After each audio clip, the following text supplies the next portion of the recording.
এই ধর্ম আসলে কি সেটা কি কেউ বোঝে?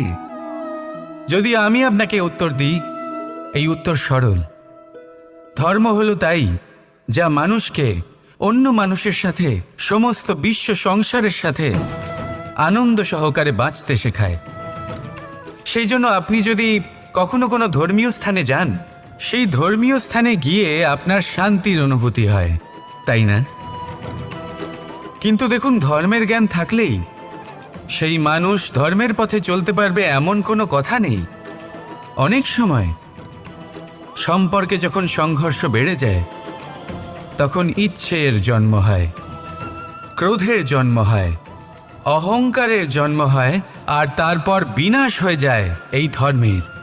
সেই জন্য দ্বিতীয় সবথেকে গুরুত্বপূর্ণ গুণ যা আমার সারথীর মধ্যে থাকা উচিত, তা হলো ধর্মবীর হওয়া।